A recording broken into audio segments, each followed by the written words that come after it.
محافظ نے کہا، وہاں کوئی انسان نہیں تھا، حملہ آور ہی ہو سکتے ہیں۔ اگر گھوڑے 8 تھے تو وہ بھی 8 ہی ہوں گے۔ چھاپا ماروں کی تعداد زیادہ نہیں ہو سکتی۔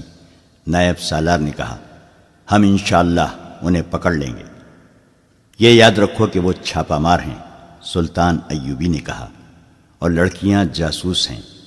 اگر تم ایک جاسوس یا چھاپا مار کو پکڑ لو تو سمجھ لو کہ تم نے دشمن کے 200 عسکری پکڑ لیے ہیں۔ میں ایک جاسوس کو ہلاک کرنے کے لیے دشمن کے 200 عسکریوں کو چھوڑ سکتا ہوں۔ ایک عورت کسی کا کچھ نہیں بگاڑ سکتی، مگر ایک جاسوس اور تقریب کار عورت اکیلی پورے ملک کا بیڑا غرق کر سکتی ہے۔ یہ لڑکیاں بہت خطرناک ہیں۔ اگر وہ مصر کے اندر رہ گئیں تو تمہارا پورے کا پورا لشکر بیکار ہو جائے گا۔ ایک جاسوس یا جاسوسہ کو پکڑنے یا جان سے مارنے کے لیے اپنے 100 سپاہی قربان کر دو۔ یہ سودا پھر بھی سستا ہے۔ چھاپا مار اگر نہ پکڑے جائیں تو مجھے پرواہ نہیں۔ ان لڑکیوں کو ہر قیمت پر پکڑنا ہے۔ ضرورت سمجھو تو تیروں سے انہیں ہلاک کر دو، زندہ نگل کر نہ جائیں۔ 1 گھنٹے کے اندر اندر 20 تیز رفتار سوار روانہ کر دیے گئے۔ ان کا رہنما یہ محافظ تھا اور کمانڈر علی بن سفیان کا ایک نائب زاہدین تھا۔ ان سواروں میں فخر المصری کو علی بن سفیان نے خاص طور پر شامل کیا تھا۔ یہ فخر کی خواہش تھی کہ اسے بالیان اور موبی کے تعاقب کے لیے بھیجا جائے۔ یہ تو نہ علی بن سفیان کو علم تھا نہ فخر المصری کو کہ جن کے تعاقب میں سوار جا رہے ہیں وہ بالیان اور موبی اور ان کے 6 وفادار ساتھی ہیں۔ ادھر سے یہ 20 سوار روانہ ہوئے، جن میں 21واں ان کا کمانڈر تھا۔ ان کا ہدف لڑکیاں تھیں اور انہیں چھوڑا کر لے جانے والے ادھر سے صلیبیوں کے 20 کمانڈر آ رہے تھے، جن میں 21واں ان کا کمانڈر تھا۔ ان کا بھی ہدف یہی لڑکیاں تھیں، مگر ان کی کمزوری یہ تھی کہ وہ پیدل آ رہے تھے۔ دونوں پارٹیوں میں سے کسی کو بھی معلوم نہ تھا کہ جن کے تعاقب میں وہ جا رہے ہیں وہ کہاں ہیں۔ صلیبیوں کی کمانڈو پارٹی اگلے روز سورج غروب ہونے سے کچھ دیر پہلے خاصا فاصلہ طے کر چکی تھی۔ راستہ اوپر چڑھ رہا تھا۔ وہ علاقہ نشیب و فراز کا تھا۔ یہ لوگ بلندی پر گئے تو انہیں دور ایک میدان میں، جہاں کھجور کے بہت سے درختوں کے ساتھ دوسری قسم کے درخت بھی تھے، بے شمار اونٹ کھڑے نظر آئے۔ انہیں بٹھا بٹھا کر ان سے سامان اتارا جا رہا تھا۔ 12-14 گھوڑے بھی تھے۔ ان کے سوار فوجی معلوم ہوتے تھے، باقی تمام شتروبان تھے۔ یہ 21 صلیبی رک گئے۔ انہوں نے ایک دوسرے کی طرف دیکھا، جیسے انہیں یقین نہ آ رہا ہو کہ وہ اونٹ اور گھوڑے ہیں۔ یہی ان کی ضرورت تھی۔ ان کے کمانڈر نے پارٹی کو روک لیا اور کہا، ہم سچے دل سے صلیب پر ہاتھ رکھ کر قسم کھا کر آئے ہیں۔ وہ دیکھو صلیب کا کرشمہ، یہ معجزہ ہے۔ خدا نے آسمان سے تمہارے لیے سواری بھیجی ہے۔ تم میں سے جس کے دل میں کسی بھی گناہ کا یا فرض سے کوتاہی کا یا جان بجا کر بھاگنے کا خیال ہے، وہ فوراً نکال دو۔ خدا کا بیٹا جو مظلوموں کا دوست اور ظالموں کا دشمن ہے، تمہاری مدد کے لیے آسمان سے اتر آیا ہے۔ سب کے چہروں پر تھکن کے جو آثار تھے وہ غائب ہو گئے اور چہروں پر رونق آ گئی۔ انہوں نے ابھی اس پہلو پر غور ہی نہیں کیا تھا کہ اتنے بے شمار اونٹوں اور گھوڑوں میں سے جن کے ساتھ اتنے زیادہ شتربان اور فوجی ہیں، وہ اپنی ضرورت کے مطابق جانور کس طرح حاصل کریں گے۔ یہ 100 کے لگ بھگ اونٹوں کا قافلہ تھا جو محاذ پر فوج کے لیے راشن لے جا رہا تھا۔ چونکہ ملک کے اندر دشمن کا کوئی خطرہ نہیں تھا، اس لیے قافلے کی حفاظت کا کوئی خاص اہتمام نہیں کیا گیا تھا۔ صرف 10 گھوڑ سوار ساتھ بھیج دیے گئے تھے۔ شتربان نہتے تھے۔ ابھی چھاپا مار اور شپقوں مارنے والے میدان میں نہیں آئے تھے۔ صلیبیوں کے یہ 21 آدمی پہلے چھاپا مار تھے، یا اس سے پہلے صلاح الدین نے شپقوں کا وہ طریقہ آزمایا تھا جس میں تھوڑے سے سواروں نے سوڈانیوں کی فوج کے عقبی حصے پر حملہ کیا اور غائب ہو گئے تھے۔ اس وار کرو اور بھاگو کے طریقے جنگ کی کامیابی کو دیکھتے ہوئے سلطان ایوبی نے تیز رفتار، ذہین اور جسمانی لحاظ سے غیر معمولی طور پر صحت مند عسکریوں کے دستے تیار کرنے کا حکم دیا تھا، اور دشمن کے ملک میں لڑاکا جاسوس بھیجنے کی اسکیم بھی تیار کر لی تھی۔ لیکن سلیبیوں کو ابھی شبقوں اور چھاپوں کی نہیں سوجھی تھی۔ کسی نجی قافلے کو ڈاکو بعض اوقات لوٹ لیا کرتے تھے۔ سرکاری قافلے ہمیشہ محفوظ رہتے تھے، اسی لیے فوجوں کے رسد کے قافلے بے خوف و خطر رواں دواں رہتے تھے۔ اس سے پہلے بھی اسی محاذ کے لیے 2 بار رسد کے قافلے جا چکے تھے اور اسی علاقے سے گزرے تھے، لہذا حفاظتی اقدامات کی ضرورت نہیں سمجھی جاتی تھی۔ یہ قافلہ بھی خطروں سے بے پرواہ محاذ کو جا رہا تھا اور رات کے لیے یہاں پڑاؤ کر رہا تھا۔ اس سے تھوڑی ہی دور قافلے کے لیے بہت بڑا خطرہ آ رہا تھا۔ سلیبی کمانڈر نے اپنی پارٹی کو ایک نشیب میں بٹھا لیا اور 2 آدمیوں سے کہا کہ وہ جا کر یہ دیکھیں کہ قافلے میں کتنے اونٹ، کتنے گھوڑے، کتنے مسلح آدمی اور قطرے کیا کیا ہیں۔ پھر وہ رات کو حملہ کرنے کی اسکیم بنانے لگا۔ ان کے پاس ہتھیاروں کی کمی نہیں تھی، جذبے کی بھی کمی نہیں تھی۔ ہر ایک آدمی جان پر کھیلنے کو تیار تھا۔ نصف شب سے بہت پہلے وہ 2 آدمی واپس آئے جو قافلے کو قریب سے دیکھنے گئے تھے۔ انہوں نے بتایا کہ قافلے کے ساتھ 10 مسلح سوار ہیں جو ایک ہی جگہ سوئے ہوئے ہیں۔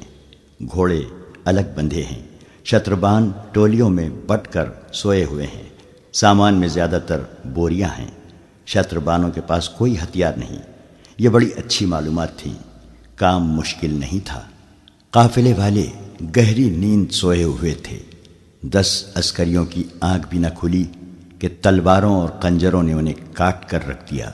سلیبی چھاپا ماروں نے یہ کام اتنی خاموشی اور آسانی سے کر لیا کہ بیشتر شتربانوں کی آنکھ ہی نہ کھلی، اور جن کی آنکھ کھلی وہ سمجھ ہی نہ پائے کہ یہ کیا ہو رہا ہے۔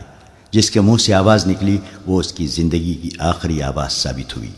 چھاپا ماروں نے شتربانوں کو ہراساں کرنے کے لیے چیخنا شروع کر دیا۔ سوئے ہوئے شتربان گھبرا اور بڑبڑا کر اٹھے، اونٹ بھی بدک کر اٹھنے لگے۔ سلیبیوں نے شتربانوں کا قتل عام شروع کر دیا۔ بہت تھوڑے بھاگ سکے۔ سلیبی کمانڈر نے چلا کر کہا، یہ مسلمانوں کا راشن ہے، تباہ کر دو، اونٹوں کو بھی ہلاک کر دو۔ انہوں نے اونٹوں کے پیٹوں میں تلواریں گھونپنی شروع کر دیں۔ اونٹوں کے واویلے سے رات کانپنے لگی۔ کمانڈر نے گھوڑے دیکھے، 12 تھے، 10 سواروں کے لیے اور 2 فالتو۔ اس نے 9 اونٹ الگ کر لیے۔ سورج طلوع ہوا تو پڑاؤ کا منظر بڑا بھیانک تھا۔ بے شمار لاشیں بکھری ہوئی تھیں۔ بہت سے اونٹ مر چکے تھے، کئی تڑپ رہے تھے، کچھ ادھر ادھر بھاگ گئے تھے۔ ہر طرف خون ہی خون تھا۔ جدھر نگاہ جاتی تھی اونٹ مرے ہوئے یا تڑپتے نظر آتے تھے۔ راشن کی بوریاں پھٹی ہوئی تھیں۔ آٹا اور کھانے کا دیگر سامان خون میں بکھرا ہوا تھا۔ 12 کے 12 گھوڑے غائب تھے اور وہاں کوئی زندہ انسان موجود نہیں تھا۔ چھاپا مار دور نکل گئے۔ ان کی سواری کی ضرورت پوری ہو گئی تھی۔ اب وہ تیز رفتاری سے اپنے شکار کو ڈھونڈ سکتے تھے۔ شکار دور نہیں تھا۔ بالیان کا دماغ پہلے ہی موبی کے حسن و جوانی اور شراب نے معاوف کر رکھا تھا۔ اب اس کے پاس 7 حسین اور جوان لڑکیاں تھیں۔ وہ خطروں کو بھول ہی گیا۔ موبی اسے بار بار کہتی تھی کہ اتنا زیادہ کہیں رکنا ٹھیک نہیں، جتنی جلدی ہو سکے سمندر تک پہنچنے کی کوشش کرو، ہمارا تعاقب ہو رہا ہے۔ مگر بالیان بے فکر بادشاہوں کی طرح قہقہا لگا کر اس کی بات سنی انسنی کر دیتا تھا۔ لڑکیوں کو جس رات آزاد کرایا گیا تھا اس سے اگلی رات وہ ایک جگہ رکے ہوئے تھے۔ بالیان نے موبی سے کہا کہ ہم 7 مرد ہیں اور تم 7 لڑکیاں ہو۔ میرے ان 6 دوستوں نے میرا ساتھ بڑی دیانتداری سے دیا ہے۔ میں ان کی موجودگی میں تمہارے ساتھ رنگ رلیاں مناتا رہا، پھر بھی وہ نہیں بولے۔ اب میں انہیں انعام دینا چاہتا ہوں۔ تم ایک ایک لڑکی میرے ایک ایک دوست کے حوالے کر دو اور انہیں کہو کہ یہ تمہاری وفاداری کا تحفہ ہے۔ یہ نہیں ہو سکتا، موبی نے غصے سے کہا۔ ہم فاحشہ نہیں ہیں، میری مجبوری تھی کہ میں تمہارے ہاتھ میں کھلونا بنی رہی۔ یہ لڑکیاں تمہاری خریدی ہوئی لونڈیاں نہیں ہیں۔ میں نے تمہیں کسی قیمت پر بھی شریف لڑکی نہیں سمجھا۔ بالیان نے شاہانہ جلال سے کہا، تم سب ہمارے لیے اپنے جسموں کا تحفہ لائی ہو۔ یہ لڑکیاں معلوم نہیں کتنے مردوں کے ساتھ کھیل چکی ہیں، ان میں ایک بھی مریم نہیں۔ ہم اپنا فرض پورا کرنے کے لیے جسموں کا تحفہ دیتی ہیں۔ موبی نے کہا، ہم عیاشی کے لیے مردوں کے پاس نہیں جاتی، ہمیں ہماری قوم اور ہمارے مذہب نے ایک فرض سونپا ہے، اس فرض کی ادائیگی کے لیے ہم اپنا جسم، اپنا حسن، اپنی عصمت کو ہتھیار کے طور پر استعمال کرتی ہیں۔ ہمارا فرض پورا ہو چکا ہے، اب تم جو کہہ رہے ہو یہ عیاشی ہے جو ہمیں منظور نہیں۔ جس روز ہم عیاشی میں الجھ گئیں اس روز سے صلیب کا زوال شروع ہو جائے گا، صلیب ٹوٹ جائے گی۔ ہم اپنی عصمت کے شیشے کو توڑ دیتی ہیں تاکہ صلیب نہ ٹوٹے۔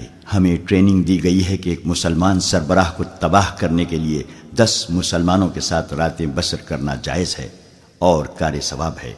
مسلمانوں کی ایک مذہبی پیشوا کو اپنے جسم سے ناپاک کرنے کو ہم ایک عظیم کار خیر سمجھتی ہیں۔ تو اس کا مطلب یہ ہوا کہ تم صلیب کی بقا کے لیے مجھے استعمال کر رہی ہو۔ بالیان کے احساسات آہستہ آہستہ جاگنے لگے۔ کیا تم مجھے صلیب کا محافظ بنانا چاہتی ہو؟ کیا تم ابھی تک شک میں ہو؟ موبی نے کہا، تم نے صلیب کے ساتھ کیوں دوستی کی ہے؟ سلطان صلاح الدین ایوبی کی حکمرانی سے آزاد ہونے کے لیے۔ بالیان نے کہا، صلیب کی حفاظت کے لیے نہیں۔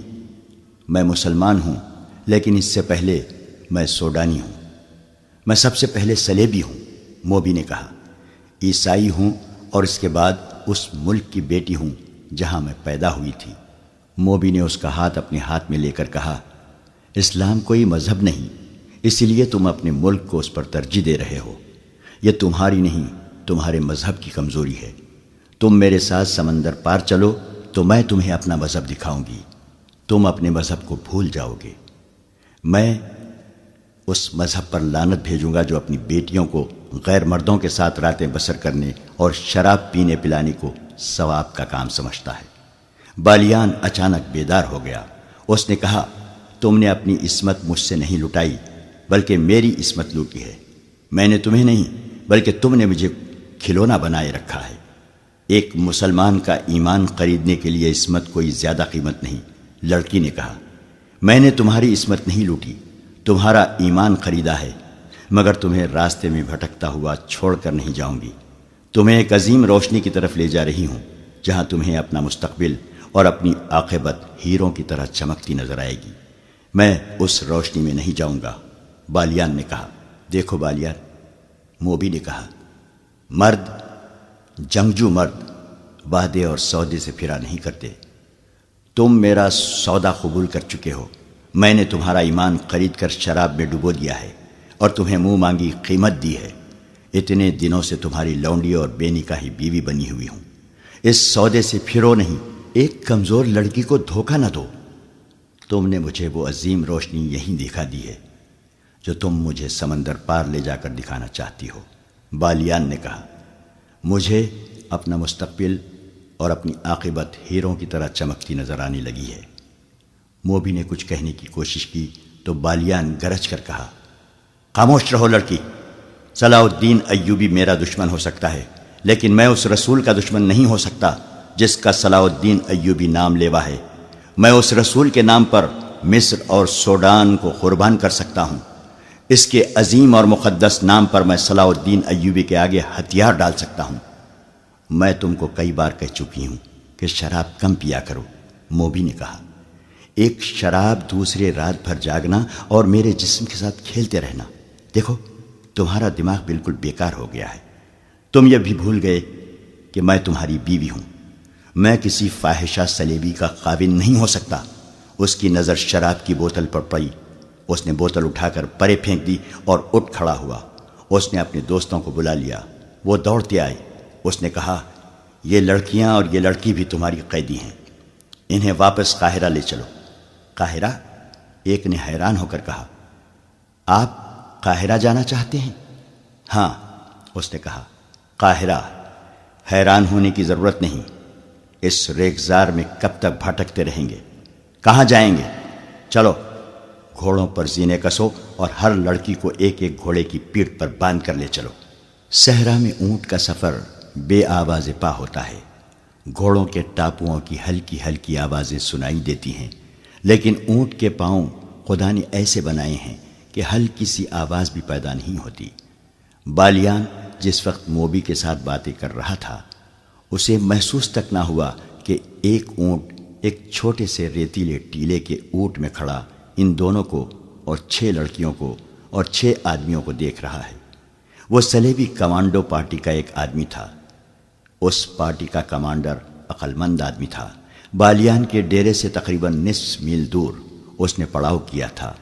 اس کے وہم و گمان میں بھی نہ تھا کہ اس کا شکار اس سے نصف میل دور ہے۔ اس نے فوجی دانش مندی سے کام لیتے ہوئے رات کو 3 آدمیوں کو یہ ڈیوٹی دے دی تھی کہ وہ اونٹوں پر سوار ہو کر دور دور تک گھوم آئیں، اور جہاں انہیں کوئی خطرہ یا کام کی کوئی چیز نظر آئے آ کر اطلاع دیں۔ اس کام کے لیے اونٹ ہی موزوں سواری تھی، کیونکہ اس کے پاؤں کی آواز نہیں ہوتی۔ تینوں سوار مختلف سمتوں کو چلے گئے تھے۔ یہ سارا علاقہ ایسا تھا کہ پڑاؤ کے لیے نہایت اچھا تھا، اس لیے کمانڈر نے سوچا تھا کہ یہاں کسی اور نے بھی ڈیرے ڈال رکھے ہوں گے۔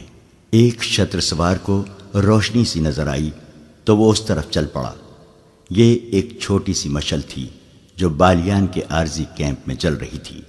شتر سوار آگے گیا تو ایک ٹیلے کے پیچھے ہو گیا۔ یہ اتنا ہی اونچا تھا کہ اونٹ پر سوار ہو کر آگے دیکھتا جا سکتا تھا۔ اونٹ اور سوار اس کے پیچھے چھپ گئے تھے۔ اسے ہلکی ہلکی روشنی میں لڑکیاں نظر آئیں جو بالیان کے فوجی دوستوں کے ساتھ گپ شپ لگا رہی تھیں۔ ان سے کچھ دور ایک اور لڑکی ایک آدمی کے ساتھ باتیں کرتی نظر آئی۔ ذرا پرے بہت سے گھوڑے بندھے ہوئے تھے۔ ان میں وہ گھوڑے بھی تھے جو ان لوگوں نے قیدیوں کے محافظوں کو قتل کر کے حاصل کیے تھے۔ صلیبی شتر سوار نے اونٹ کو موڑا، کچھ دور آہستہ آہستہ چلا اور پھر اونٹ دوڑا دیا۔ اونٹ کے لیے نصف میل کا فاصلہ کچھ بھی نہیں تھا۔ سوار نے اپنی پارٹی کو خوشخبری سنائی کہ شکار ہمارے قدموں میں ہے۔ کمانڈر نے ایک لمحہ بھی ضائع نہ کیا، شتر سوار سے ہدف کی تفصیل پوچھی اور پارٹی کو پیدل چلا دیا۔ گھوڑوں کے قدموں کی آواز سے شکار چوکنا ہو جانے کا خطرہ تھا۔ جس وقت یہ پارٹی بالیان کے ڈیرے تک پہنچی، بالیان حکم دے چکا تھا کہ ایک ایک لڑکی کو گھوڑے کی پیٹھ پر باندھ دو۔ اس کے دوست حیرت زدہ ہو کر بالیان کو دیکھ رہے تھے کہ اس کا دماغ خراب ہو گیا ہے۔ انہوں نے اس کے ساتھ بحث شروع کر دی اور وقت ضائع ہوتا رہا۔ بالیان نے انہیں بڑی مشکل سے قائل کیا کہ وہ جو کچھ کہہ رہا ہے ہوش ٹھکانے رکھ کر کہہ رہا ہے، اور قاہرہ چلے جانے میں ہی مصلحت اور عافیت ہے۔ لڑکیاں پریشانی کے عالم میں اسے دیکھ رہی تھیں۔ بالیان کے آدمیوں نے گھوڑوں پر زینے ڈالی اور لڑکیوں کو پکڑ لیا۔ اچانک ان پر آفت ٹوٹ پڑی۔ بالیان نے بلند آواز سے بار بار کہا، ہم ہتھیار ڈالنا چاہتے ہیں، لڑکیوں کو قاہرہ لے جا رہے ہیں۔ وہ حملہ آوروں کو سلطان ایوبی کے فوجی سمجھ رہا تھا، لیکن ایک خنجر نے اس کے دل میں اتر کر اسے خاموش کر دیا۔ اس کے دوست اتنے زیادہ آدمیوں کے ایسے اچانک حملے کا مقابلہ نہ کر سکے، سنبھلنے سے پہلے ہی ختم ہو گئے۔ صلیبیوں کا چھاپا کامیاب تھا، لڑکیاں آزاد ہو چکی تھیں۔ چھاپا مار انہیں فوراً اپنی جگہ لے گئے۔ انہوں نے کمانڈر کو پہچان لیا، وہ بھی ان کی پارٹی کا جاسوس تھا۔ انہوں نے رات وہیں بسر کرنے کا فیصلہ کیا اور پہرے کے لیے 2 سنتری کھڑے کر دیے جو ڈیرے کے ارد گرد گھومنے لگے۔ سلطان ایوبی کے بھیجے ہوئے سوار اس جگہ سے ابھی دور تھے جہاں سے قیدی لڑکیاں بالیان کے آدمیوں نے رہا کرائی تھیں۔ رات کو بھی چلے جا رہے تھے، تعاقب میں وقت ضائع کرنا نہیں چاہتے تھے۔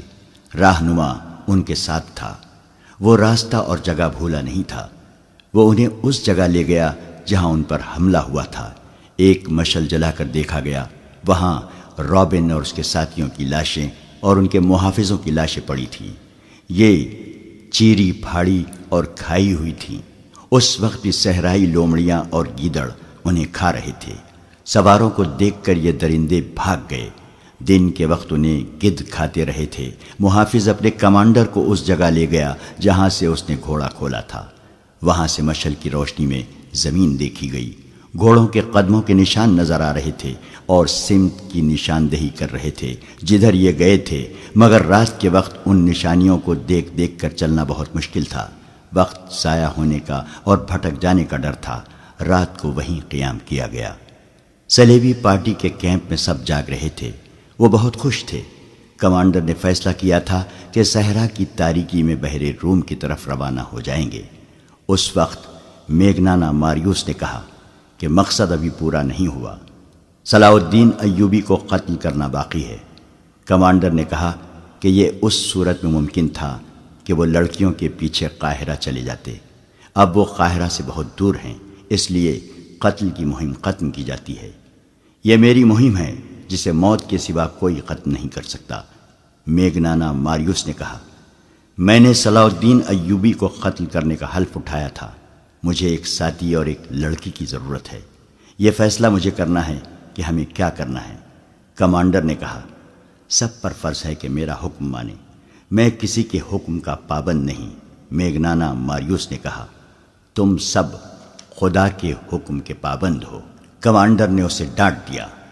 میگنانا ماریوس کے پاس تلوار تھی۔ وہ اٹھ کھڑا ہوا اور کمانڈر پر تلوار سونت لی۔ ان کے ساتھی درمیان میں آ گئے۔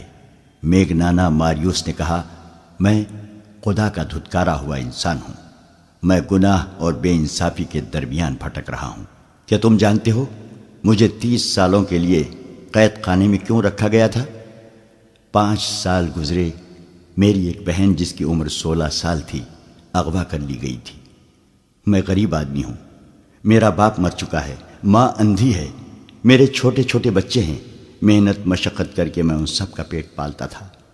میں نے گرجے میں صلیب پر لٹکے ہوئے یسوع مسیح کے بت سے بہت دفعہ پوچھا تھا کہ میں غریب کیوں ہوں۔ میں نے کبھی کوئی گناہ نہیں کیا۔ میں دیانتداری سے اتنی محنت کرتا ہوں، مگر میرے کنبے کے پیٹ پھر بھی خالی رہتے ہیں۔ میری ماں کو خدا نے کیوں اندھا کیا ہے؟ یسوع مسیح نے مجھے کوئی جواب نہیں دیا، اور جب کنواری بہن اغوا ہو گئی تو میں نے گرجے میں جا کر کنواری مریم کی تصویر سے پوچھا تھا کہ میری کنواری بہن کے کنوارے پن پر تجھے ترس کیوں نہیں آیا؟ وہ معصوم تھی، اس پر خدا نے یہ ظلم کیا تھا کہ اسے خوبصورتی دے دی تھی۔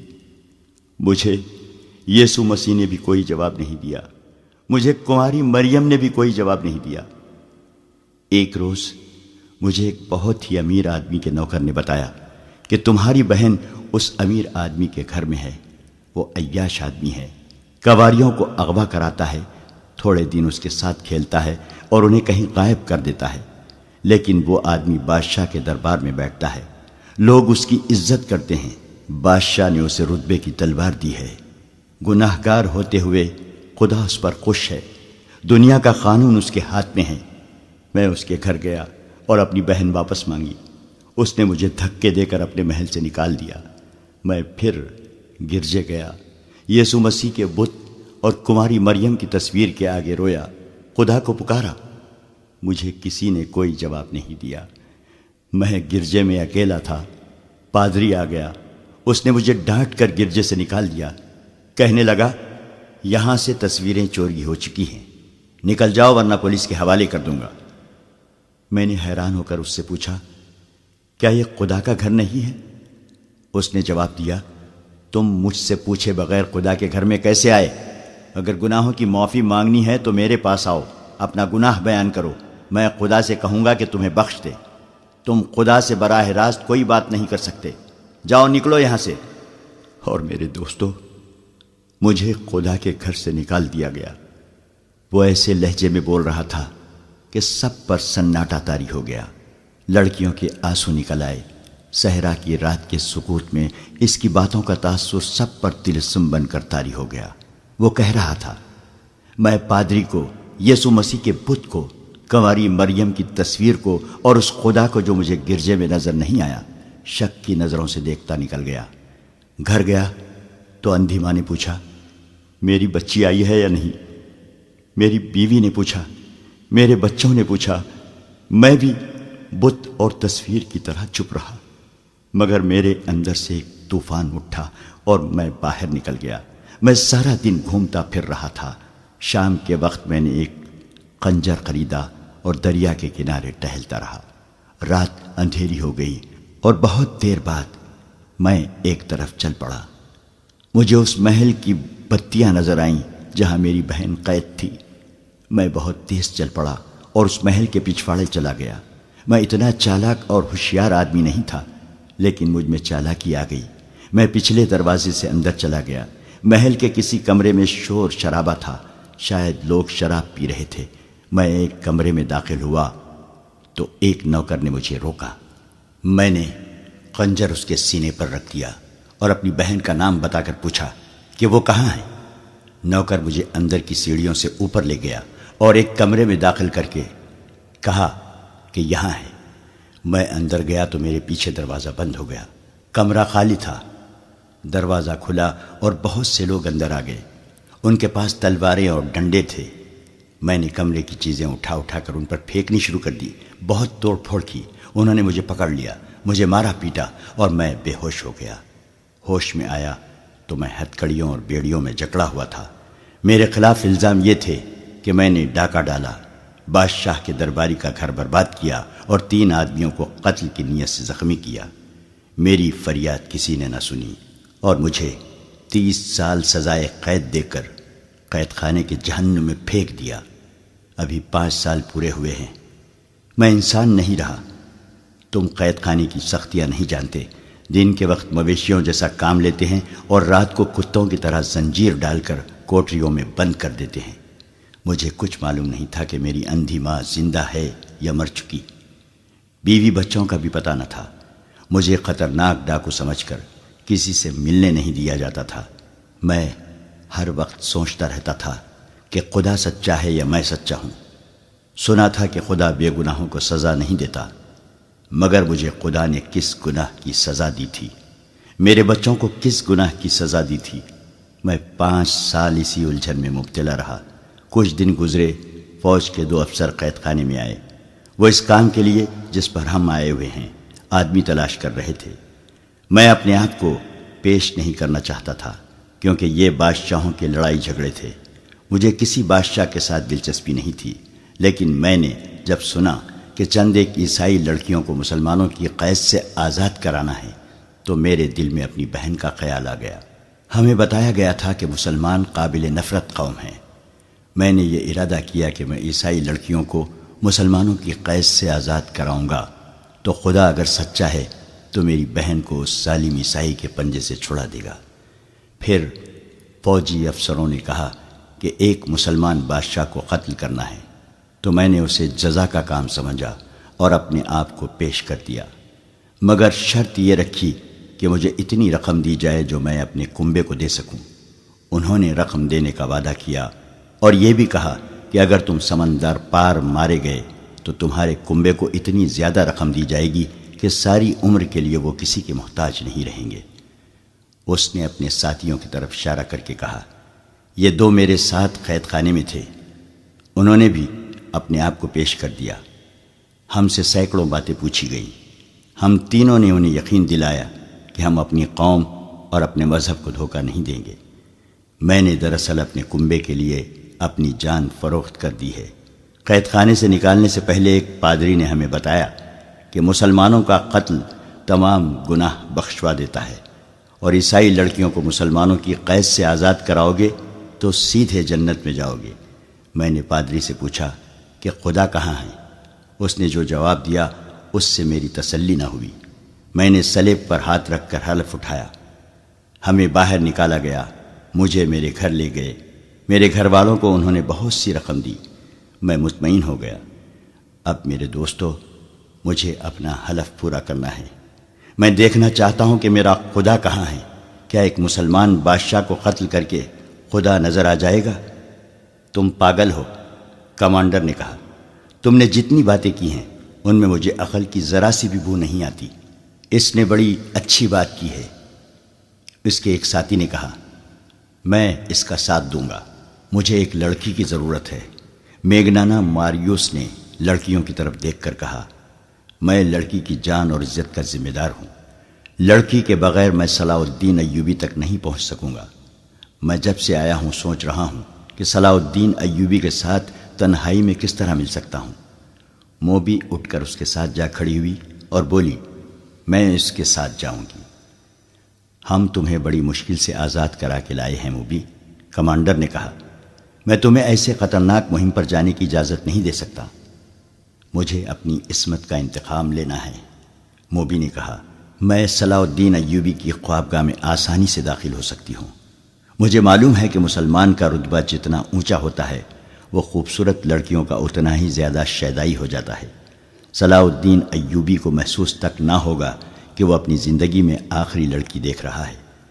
بہت دیر کے بعد بحث تکرار کے بعد میگنانا ماریوس اپنے ایک ساتھی اور موبی کے ساتھ اپنی پارٹی سے رخصت ہوا۔ سب نے انہیں دعاؤں کے ساتھ الوداع کہا۔ انہوں نے 2 اونٹ لیے، ایک پر موبی سوار ہوئی اور دوسروں پر دونوں مرد۔ ان کے پاس مصر کے سکے تھے اور سونے کی اشرفیاں بھی۔ دونوں مردوں نے چوغے اوڑھ لیے تھے۔ میگنانا ماریوس کی داڑھی خاصی لمبی ہو گئی تھی۔ قید خانے میں دھوپ میں مشقت کر کر کے اس کا رنگ اٹلی کے باشندوں کی طرح گورا نہیں رہا تھا، بلکہ سیاہی مائل ہو گیا تھا۔ اس سے اس پر یہ شک نہیں کیا جا سکتا تھا کہ وہ یورپی ہے۔ بھیس بدلنے کے لیے انہیں کپڑے دے کر بھیجا گیا تھا، مگر ایک رکاوٹ تھی جس کا بظاہر کوئی علاج نہیں تھا۔ وہ یہ کہ میگنانا ماریوس اٹلی کی زبان کے سوا اور کوئی زبان نہیں جانتا تھا۔ موبی مصر کی زبان بول سکتی تھی۔ دوسرا جو آدمی ان کے ساتھ گیا تھا وہ بھی مصر کی زبان نہیں جانتا تھا۔ انہیں اس کا کوئی علاج کرنا تھا۔ وہ رات کو ہی چل پڑے۔ موبی راستے سے واقف ہو چکی تھی، وہ قاہرہ سے ہی آئی تھی۔ میگنانا ماریوس نے اس پر بھی ایک چوغا ڈال دیا اور اس کے سر پر دوپٹے کی طرح چادر اڑا دی۔ صبح کی روشنی میں سلطان ایوبی کے ان سواروں کا دستہ جو ان کے تعاقب میں گیا تھا گھوڑوں کے کھرے دیکھ کر روانہ ہو گیا۔ یہ بہت سے گھوڑوں کے نشان تھے جو چھپ ہی نہیں سکتے تھے۔ صبح سے پہلے صلیبیوں کی پارٹی لڑکیوں کو ساتھ لے کر چل پڑی۔ ان کی رفتار خاصی تیز تھی۔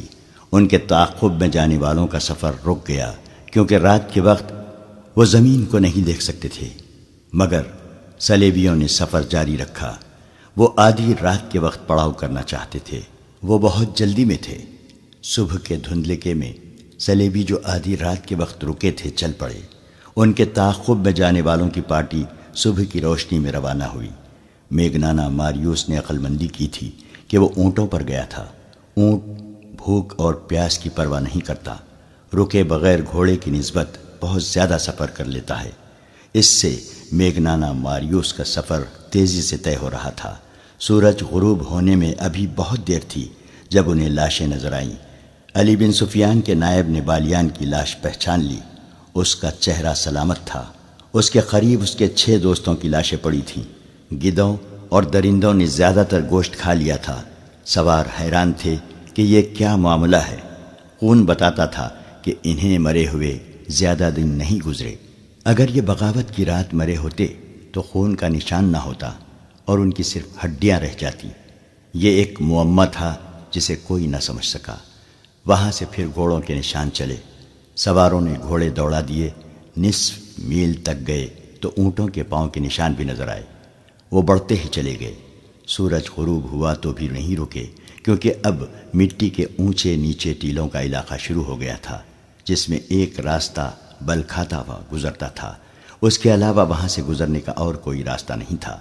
صلیبی اسی راستے سے گزر رہے تھے اور بحیرہ روم کی طرف چلے جا رہے تھے۔ ٹیلوں کا علاقہ دور تک پھیلا ہوا تھا۔ وہاں سے تعاقب کرنے والے نکلے تو رک گئے کیونکہ آگے ریتیلا میدان آ گیا تھا۔ صبح کے وقت چلے تو کسی نے کہا کہ سمندر کی ہوا آنے لگی ہے۔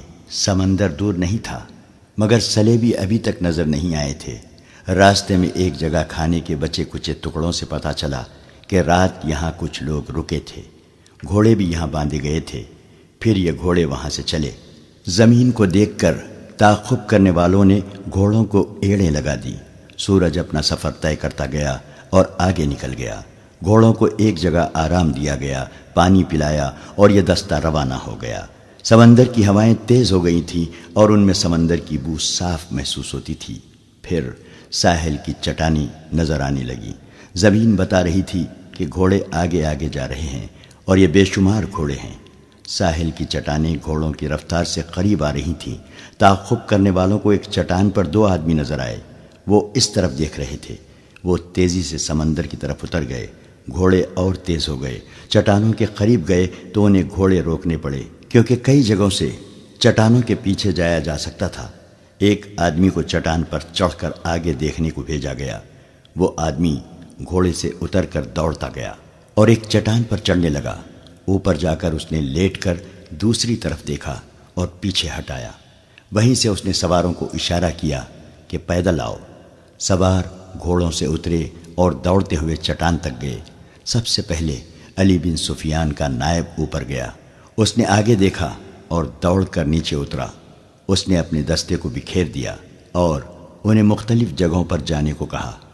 دوسری طرف گھوڑوں کے ہنہنانے کی آوازیں آ رہی تھیں۔ سلیبی وہاں موجود تھے۔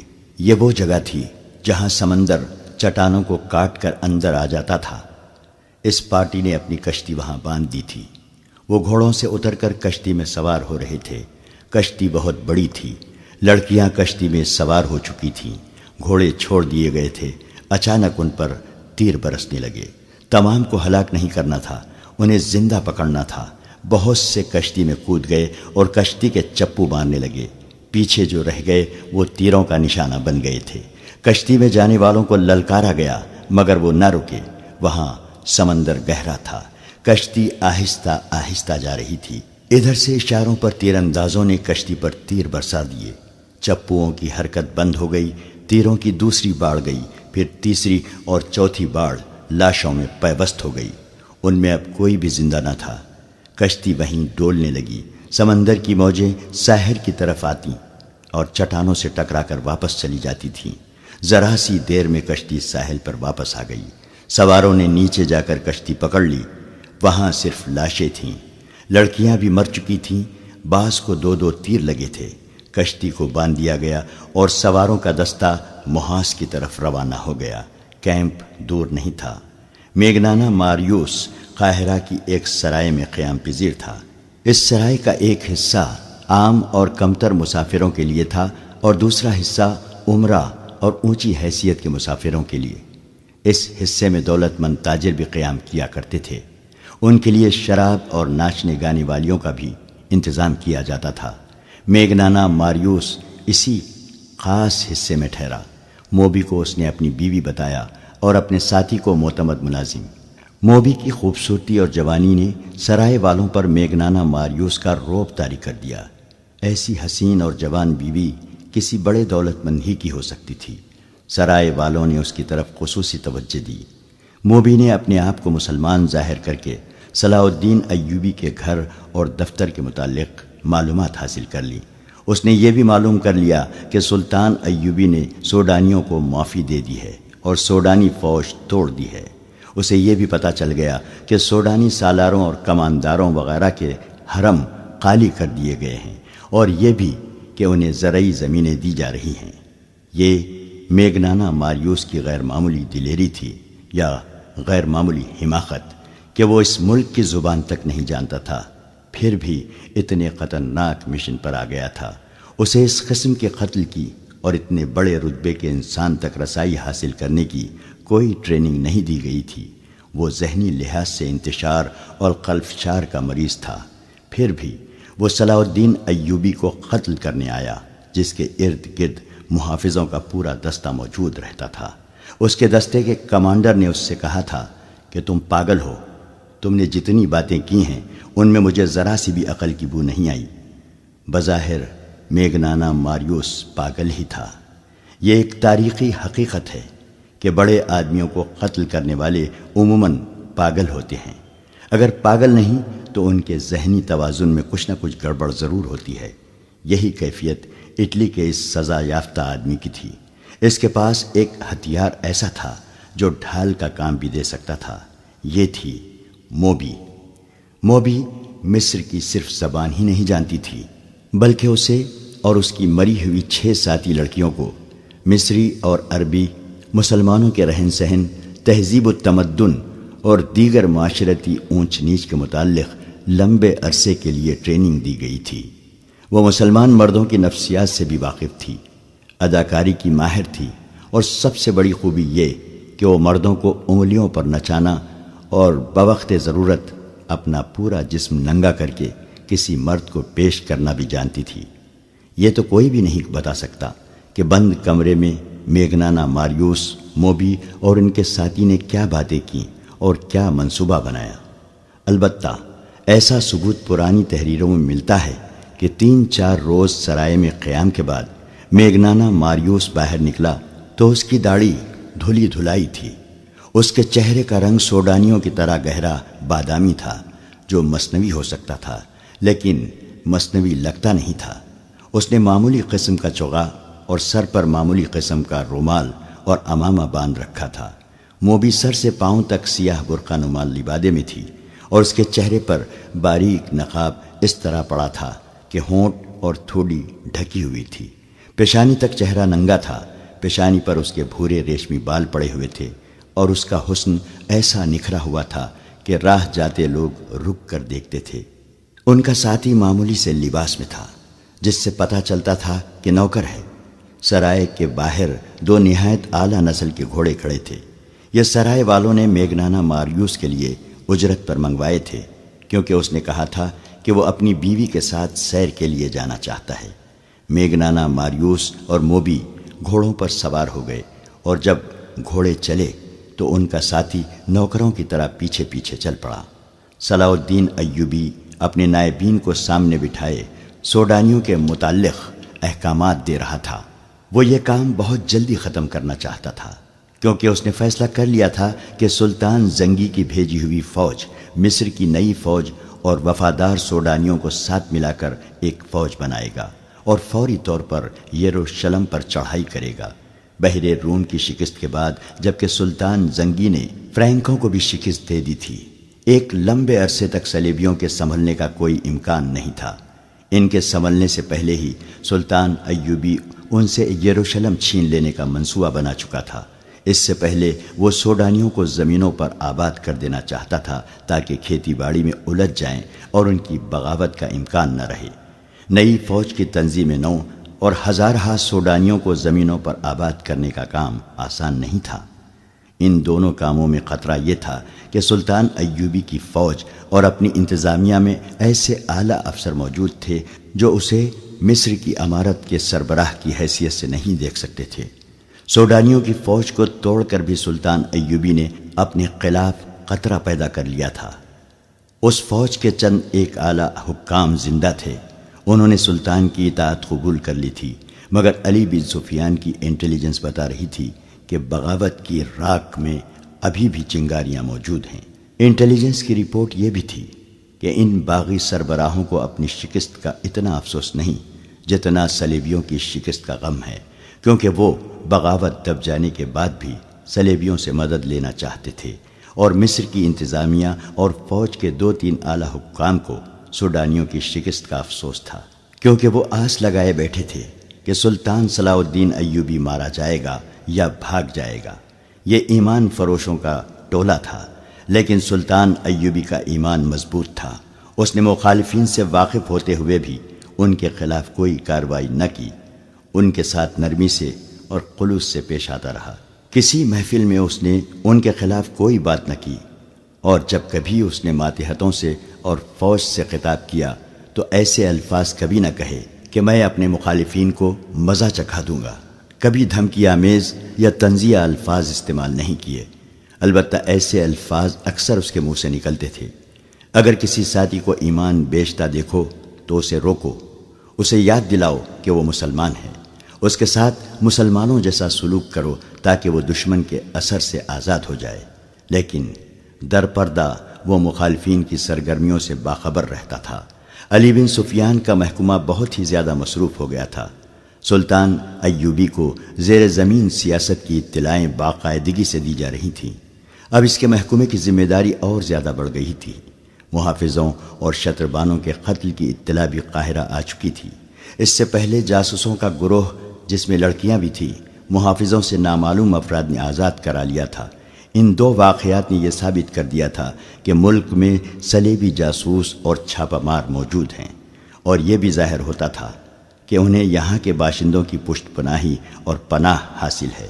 ابھی یہ اطلاع نہیں پہنچی تھی کہ چھاپہ ماروں اور لڑکیوں کے عین اس وقت ختم کر دیا گیا ہے جب وہ کشتی میں سوار ہو رہے تھے۔ چھاپہ ماروں کے سرگرمیوں کو روکنے کے لیے فوج کے 2 دستے سارے علاقے میں گشت کے لیے گزشتہ شام روانہ کر دیے گئے اور انٹیلیجنس کے نظام کو اور زیادہ وسیع کر دیا گیا تھا۔ صلاح الدین ایوبی قدرے پریشان بھی تھا۔ وہ کیا عزم لے کے مصر میں آیا تھا، اور اب سلطنت اسلامیہ کے استحکام اور وسعت کے لیے اس نے کیا کیا منصوبے بنا لیے تھے، مگر اس کے خلاف زمین کے اوپر سے بھی اور زمین کے نیچے سے بھی ایسا طوفان اٹھا تھا کہ اس کے منصوبے لرزنے لگے تھے۔ اسے پریشانی یہ تھی کہ مسلمان کی تلوار مسلمان کی گردن پر لٹک رہی تھی۔ ایمان کا نیلام ہونے لگا تھا۔ سلطنت اسلامیہ کی خلافت بھی سازشوں کے جال میں الجھ کر سازشوں کا حصہ اور آلائے کار بن گئی تھی۔ زن اور زر نے عرب کی سرزمین کو ہلا ڈالا تھا۔ سلطان ایوبی اس سے بھی بے خبر نہیں تھا کہ اسے قتل کرنے کی سازشیں ہو رہی تھیں، لیکن اس پر بھی وہ کبھی پریشان نہیں ہوا تھا۔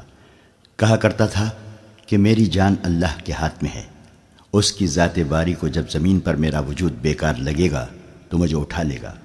لہٰذا اس نے اپنے طور پر اپنی حفاظت کا کبھی فکر نہیں کیا تھا۔ یہ تو اس کی فوجی انتظامیہ کا بندوبست تھا کہ اس کے ارد گرد محافظوں کے دستے اور انٹیلیجنس کے آدمی موجود رہتے تھے، اور علی بن سفیان تو اس معاملے میں بہت چوکس تھا۔ ایک تو یہ اس کی ڈیوٹی تھی، دوسرے یہ کہ وہ سلطان ایوبی کو اگر پیغمبر نہیں تو اپنا پیر و مرشد ضرور سمجھتا تھا۔ اس روز سلطان ایوبی نائبین کو احکامات اور ہدایت دے رہا تھا جب 2 گھوڑے اس کے محافظ دستے کی بنائی ہوئی حد پر رکے۔ انہیں محافظوں کے کمانڈر نے روک لیا تھا۔ سوار میگنانا ماریوس اور موبی تھے۔ وہ گھوڑوں سے اترے تو گھوڑوں کی باگیں ان کی ساتھی نے تھام لی۔ موبی نے کمانڈر سے کہا کہ وہ اپنے باپ کو ساتھ لائی ہے، سلطان ایوبی سے ملنا ہے۔ کمانڈر نے میگنانا ماریوس سے بات کی اور ملاقات کی۔ وجہ پوچھی۔ میگنانا ماریوس نے جیسے اس کی بات سنی ہی نہ ہو، وہ یہ زبان سمجھتا ہی نہیں تھا۔ موبی نے اپنا نام اسلامی بتایا تھا۔ اس نے کمانڈر سے کہا، اس سے بات کرنا بیکار ہے، یہ گونگا اور بہرا ہے۔ ملاقات کا مقصد ہم سلطان کو یا اس کے کسی بڑے افسر کو بتائیں گے۔ علی بن سفیان باہر ٹہل رہا تھا۔ اس نے میگنانا ماریوس اور موبی کو دیکھا تو ان کے پاس آ گیا۔ اس نے السلام علیکم کہا تو موبی نے وعلیکم السلام کہا۔ کمانڈر نے اسے بتایا کہ یہ سلطان سے ملنا چاہتے ہیں۔ علی بن سفیان نے میگنانا ماریوس سے ملاقات کی وجہ پوچھی تو موبی نے اس سے بھی کہا کہ یہ میرا باپ ہے، گونگا اور بہرا ہے۔ علی بن سفیان نے انہیں بتایا کہ سلطان ابھی بہت مصروف ہیں، فارغ ہو جائیں گے تو ان سے ملاقات کا وقت لیا جائے گا۔ اس نے کہا، آپ ملاقات کا مقصد بتائیں، ہو سکتا ہے کہ آپ کا کام سلطان سے بغیر ملے ہی ہو جائے۔ سلطان چھوٹی چھوٹی شکایتوں کے لیے ملاقات کا وقت نہیں نکال سکتے۔ متعلقہ محکمہ از خود ہی شکایت رفع کر دیا کرتا ہے۔ کیا سلطان ایوبی اسلام کی ایک مظلوم بیٹی کی فریاد سننے کے لیے وقت نہیں نکال سکیں گے؟ موبی نے کہا، مجھے جو کچھ کہنا ہے میں انہی سے کہوں گی، مجھے بتائے بغیر آپ سلطان سے نہیں مل سکتی۔ علی بن سفیان نے کہا، میں سلطان تک آپ کی فریاد پہنچاؤں گا، وہ ضروری سمجھیں گے تو آپ کو اندر بلا لیں گے۔ علی بن سفیان نے انہیں اپنے کمرے میں لے گیا۔ موبی نے شمالی علاقے کے کسی قصبے کا نام لے کر کہا، 2 سال گزرے، سوڈانی فوج وہاں سے گزری، میں بھی لڑکیوں کے ساتھ فوج دیکھنے کے لیے باہر آ گئی۔ ایک کماندار نے اپنا گھوڑا موڑا اور میرے پاس آ کر میرا نام پوچھا۔ میں نے بتایا تو اس نے میرے باپ کو بلایا، اسے پرے لے جا کر کوئی بات کی۔ کسی نے کماندار سے کہا کہ یہ گونگا اور بہرا ہے۔ کماندار چلا گیا۔ شام کے بعد 4 سوڈانی فوجی ہمارے گھر آئے اور مجھے زبردستی اٹھا کر لے گئے اور کماندار کے حوالے کر دیا۔ اس کا نام بالیان ہے۔ وہ مجھے اپنے ساتھ لے آیا اور حرم میں رکھ لیا۔ اس کے پاس 4 اور لڑکیاں تھیں۔ میں نے اس سے کہا کہ میرے ساتھ باقاعدہ شادی کر لے، لیکن اس نے مجھے شادی کے بغیر ہی بیوی بنائے رکھا۔ 2 سال اس نے مجھے اپنے پاس رکھا۔ سوڈانی فوج نے بغاوت کی تو بالیان چلا گیا، معلوم نہیں مارا گیا ہے یا قید میں ہے۔ آپ کی فوج اس کے گھر میں آئی اور ہم سب لڑکیوں کو یہ کہہ کر گھر سے نکال دیا کہ تم سب آزاد ہو۔ میں اپنے گھر چلی گئی۔ میرے باپ نے شادی کرنی چاہی تو سب نے مجھے قبول کرنے سے انکار کر دیا۔ کہتے ہیں کہ یہ حرم کی چچوڑی ہوئی ہڈی ہے، وہاں لوگوں نے میرا جینا حرام کر دیا ہے۔ ہم سرائے میں ٹھہرے ہیں۔ سنا تھا کہ سلطان سوڈانیوں کو زمینیں اور مکان دے رہے ہیں۔ مجھے آپ بالیان کی داشتہ یا اس کی بیوی سمجھ کر یہاں زمین اور مکان دے دیں تاکہ میں اس قصبے سے نکل آؤں، ورنہ میں خودکشی کر لوں گی یا گھر سے بھاگ کر کہیں طوائف بن جاؤں گی۔ اگر آپ کو زمین سلطان سے ملے بغیر مل جائے تو سلطان سے ملنے کی کیا ضرورت ہے؟ علی بن سفیان نے کہا۔ ہاں، موبی نے کہا، پھر بھی ملنے کی ضرورت ہے۔ اسے آپ عقیدت بھی کہہ سکتے ہیں۔ میں سلطان کو صرف یہ بتانا چاہتی ہوں کہ اس کی سلطنت میں عورت کھلونا بنی ہوئی ہے۔ دولت مندوں اور حاکموں کے ہاں شادی کا رواج ختم ہو گیا ہے۔ خدا کے لیے عورت کی عصمت کو بچاؤ اور عورت کی عظمت بحال کر دو۔ سلطان سے یہ کہہ کر شاید میرے دل کو سکون آ جائے گا۔ میگنانا ماریوس اس طرح خاموش بیٹھا رہا جیسے اس کے کان میں کوئی بات نہیں پڑ رہی۔ علی بن سفیان نے موبی سے کہا کہ سلطان کو اجلاس سے فارغ ہونے دیں، پھر ان سے ملاقات کی اجازت لی جائے گی۔ یہ کہہ کر علی بن سفیان باہر نکل گیا۔ وہ بہت دیر بعد آیا اور کہا کہ وہ سلطان سے اجازت لینے جا رہا ہے۔ وہ سلطان ایوبی کے کمرے میں چلا گیا اور خاصی دیر بعد آیا۔ اس نے موبی سے کہا کہ اپنے باپ کو سلطان کے پاس لے جاؤ۔ اس نے انہیں سلطان ایوبی کا کمرہ دکھا دیا۔ کمرے میں داخل ہونے سے پہلے دونوں نے باہر کی طرف دیکھا۔ وہ غالباً قتل کے بعد وہاں سے نکلنے کا راستہ دیکھ رہے تھے۔ سلطان کمرے میں اکیلا تھا۔ اس نے دونوں کو بٹھایا اور موبی سے پوچھا، کیا تمہارا باپ پیدائشی گونگا اور بہرا ہے؟ ہاں سلطان محترم، موبی نے جواب دیا، یہ اس کا پیدائشی نقص ہے۔ سلطان ایوبی بیٹھا نہیں، کمرے میں ٹہلتا رہا اور بولا، میں نے تمہاری شکایت اور مطالبہ سن لیا ہے۔ مجھے تمہارے ساتھ پوری ہمدردی ہے۔ میں تمہیں یہاں زمین بھی دوں گا، مکان بھی بنوا دوں گا۔ سنا ہے تم کچھ اور بھی مجھ سے کہنا چاہتی ہو۔ اللہ آپ کا اقبال بلند کرے، موبی نے کہا۔ آپ کو بتا دیا گیا ہوگا کہ میرے ساتھ کوئی آدمی شادی نہیں کرتا۔ لوگ مجھے حرم کی چھچوڑی ہوئی ہڈی، فاحشہ اور بدکار کہتے ہیں، اور میرے باپ کو کہتے ہیں کہ اس نے بیٹی بیچ ڈالی تھی۔ آپ مجھے زمین اور مکان تو دے دیں گے، لیکن مجھے ایک قابل کی ضرورت ہے جو میری عزت کی رکھوالی کرے۔ اس نے جھجک کر کہا، میں ایسی بات کہنے کی جرت نہیں کر سکتی، لیکن اپنی ماں کی عرضداشت آپ تک پہنچانا چاہتی ہوں۔ یہ آپ اگر میری شادی نہیں کرا سکتے تو مجھے اپنے حرم میں رکھ لیں۔ آپ میری عمر، میری شکل و صورت اور میرا جسم دیکھیں۔ کیا میں آپ کے قابل نہیں ہوں؟ یہ کہہ کر اس نے میگنانا ماریوس کے کندھے پر ہاتھ رکھ کر دوسرا ہاتھ اپنے سینے پر رکھا اور سلطان ایوبی کی طرف اشارہ کیا۔ یہ اشارہ شاید پہلے سے طے شدہ تھا۔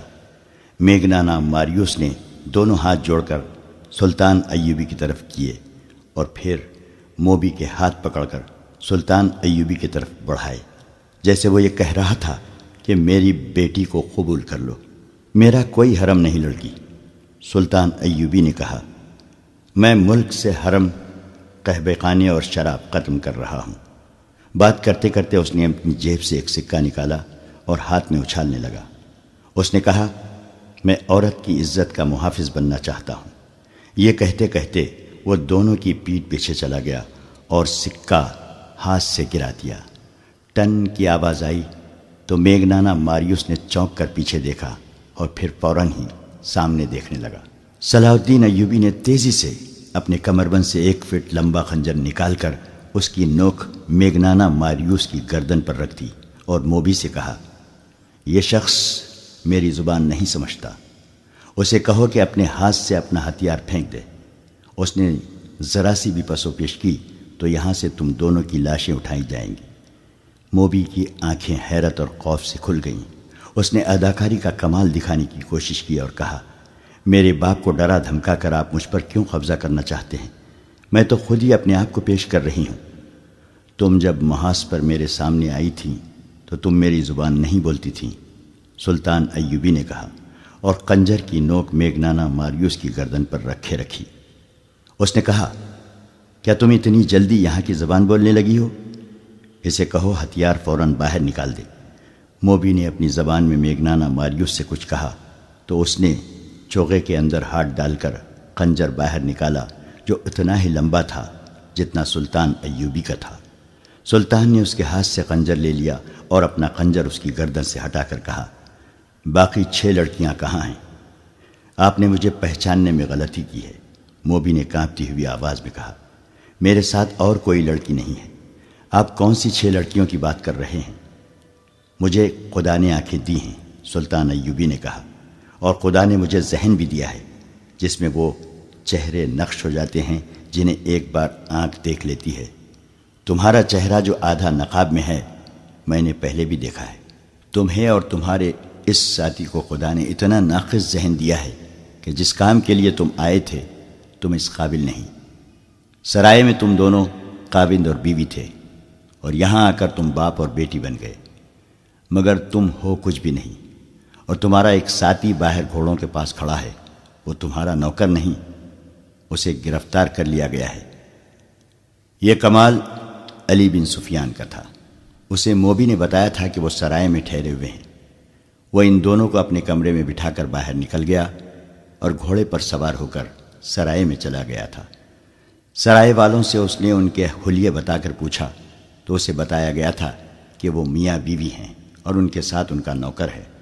اسے یہ بھی بتایا گیا کہ انہوں نے بازار سے کچھ کپڑے بھی خریدے تھے جن میں لڑکی کا برقع نما چوغا اور جوتے بھی تھے۔ انہوں نے علی بن سفیان سے کہا تھا کہ وہ میاں بیوی ہیں۔ اس نے اور کوئی تفتیش نہیں کی۔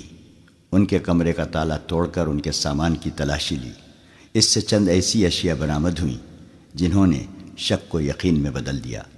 علی بن سفیان سمجھ گیا کہ سلطان ایوبی سے ان کا تنہائی میں ملنے کا مطلب کیا ہو سکتا ہے۔ اس نے ان کے گھوڑے دیکھے تھے، اعلیٰ نسل کے تیز رفتار گھوڑے تھے۔ سرائے والے سے ان گھوڑوں کے متعلق پوچھا گیا تو اس نے بتایا کہ یہ تینوں مسافر اونٹوں پر آئے تھے اور یہ گھوڑے لڑکی نے یہ کہہ کر منگوائے تھے کہ نہایت اچھے ہوں اور تیز رفتار ہوں۔ سرائے والوں نے یہ بھی بتایا تھا کہ لڑکی کا خاوند گونگا ہے اور نوکر بھی گونگا معلوم ہوتا ہے، وہ کسی سے بات نہیں کرتا۔ دراصل وہ بھی یہاں کی زبان نہیں جانتا تھا۔ علی بن سفیان نے واپس آ کر دیکھا کہ اجلاس ختم ہو گیا ہے تو وہ سلطان ایوبی کے پاس چلا گیا۔ اسے ان کے متعلق بتایا اور وہ کہانی بھی سنائی جو لڑکی نے اسے سنائی تھی۔ پھر سرائے سے جو معلومات اس نے حاصل کی تھیں اور ان کے سامان سے جو مشکوک چیزیں برآمد کی تھیں وہ دکھائیں اور اپنی رائے یہ دی کہ آپ کو قتل کرنے آئے ہیں، آپ سے تنہائی میں ملنا چاہتے ہیں۔ انہوں نے یہ منصوبہ بنایا ہوگا کہ آپ کو قتل کر کے نکل جائیں گے۔ جتنی دیر میں کسی کو پتہ چلے گا اتنی دیر میں وہ تیز رفتار گھوڑوں پر سوار ہو کر شہر سے دور جا چکے ہوں گے، اور یہ بھی ہو سکتا ہے کہ یہ لوگ آپ کو اتنی خوبصورت لڑکی کے چکر میں ڈال کر خوابگاہ میں قتل کرنا چاہتے ہوں۔ سلطان ایوبی سوچ میں پڑ گیا، پھر کہا انہیں ابھی گرفتار نہ کرو، میرے پاس بھیج دو۔ علی بن سفیان نے انہیں اندر بھیج دیا اور خود سلطان کے کمرے کے دروازے کے ساتھ لگا کھڑا رہا۔ اس نے محافظ دستے کے کمانڈر کو بلا کر کہا ان دونوں گھوڑوں کو اپنے گھوڑوں کے ساتھ باندھ دو اور زینے اتار دو، اور ان کے ساتھ جو آدمی ہے اسے اپنی حراست میں بٹھا لو، اس کی تلاشی لو، اس کے کپڑوں کے اندر خنجر ہوگا وہ اس سے لے لو۔ ان احکام پر عمل ہو گیا۔ میگنانا ماریوس کا ساتھی گرفتار ہو گیا، اس سے ایک خنجر برآمد ہوا، گھوڑوں پر بھی قبضہ کر لیا گیا، اور جب انہیں سلطان ایوبی کے کمرے میں داخل کیا گیا تو باتوں باتوں میں سلطان نے ایک سکہ فرش پر پھینک کر یقین کر لیا کہ یہ شخص بہرا نہیں۔ سکے کی آواز پر اس نے فوراً پیچھے مڑ کر دیکھا تھا۔ صلاح الدین ایوبی نے لڑکی سے کہا اسے کہو کہ میری جان صلیبیوں کے خدا کے ہاتھ میں نہیں، میرے اپنی خدا کے ہاتھ میں ہے۔ موبی نے اپنی زبان میں میگنانا ماریوس سے بات کی تو اس نے چونک کر کچھ کہا۔ موبی نے سلطان ایوبی سے کہا یہ کہتا ہے کیا آپ کا خدا کوئی اور ہے، اور کیا مسلمان بھی خدا کو مانتے ہیں؟ اس سے کہو کہ مسلمان اس خدا کو مانتے ہیں جو سچا ہے اور سچے عقیدے والوں کو عزیز رکھتا ہے۔ سلطان ایوبی نے کہا مجھے کسی نے بتایا ہے کہ تم دونوں مجھے قتل کرنے آئے ہو۔ میرے خدا نے، اگر تمہارا خدا سچا ہوتا تو تمہارا خنجر مجھے ہلاک کر چکا ہوتا۔ میرے خدا نے تمہارا خنجر میرے ہاتھ میں دے دیا ہے۔ اس نے ایک تلوار کہیں سے نکالی اور چند اور اشیاء انہیں دکھا کر کہا یہ تلوار اور یہ چیزیں تمہاری ہیں، یہ تمہارے ساتھ سمندر پار سے آئی ہیں، تم سے پہلے یہ مجھ تک پہنچ گئی ہیں۔ میگنانا ماریوس حیرت سے اٹھ کھڑا ہوا، اس کی آنکھیں ابھل کر باہر آ گئیں۔ جتنی باتیں ہوئیں وہ موبی کی وساست سے ہوئیں۔ میگنانا ماریوس نے بولنا شروع کر دیا اور وہ صرف اپنی زبان بولتا سمجھتا تھا۔ خدا کے متعلق یہ باتیں سن کر اس نے کہا یہ شخص سچے عقیدے کا معلوم ہوتا ہے۔ میں اس کی جان لینے آیا تھا، لیکن اب میری جان اس کے ہاتھ میں ہے۔ اسے کہو کہ تمہارے سینے میں ایک خدا ہے، وہ مجھے دکھائے۔ میں اس خدا کو دیکھنا چاہتا ہوں جس نے اسے اشارہ دیا ہے کہ ہم اسے قتل کرنے آئے ہیں۔ سلطان ایوبی کے پاس اتنی لمبی چوڑی باتوں کا وقت نہیں تھا۔ اسے چاہیے تھا کہ ان دونوں کو جلاد کے حوالے کر دیتا، لیکن اس نے دیکھا کہ یہ شخص بھٹکا ہوا معلوم ہوتا ہے۔ اگر یہ پاگل نہیں تو یہ ذہنی طور پر گمراہ ضرور ہے۔ چنانچہ اس نے اس کے ساتھ دوستانہ انداز سے باتیں شروع کر دیں۔ اس دوران علی بن سفیان اندر آ گیا۔ وہ دیکھنا چاہتا تھا کہ سلطان خیریت سے تو ہے۔ سلطان ایوبی نے مسکرا کر کہا، سب ٹھیک ہے علی، میں نے ان سے خنجر لے لیا ہے۔ علی بن سفیان سکون کی آہ بھر کر باہر چلا گیا۔ میگنانا ماریوس نے کہا، بیشتر اس کے کہ سلطان میری گردن تن سے جدا کر دے، میں اپنی زندگی کی کہانی سنانے کی مہلت چاہتا ہوں۔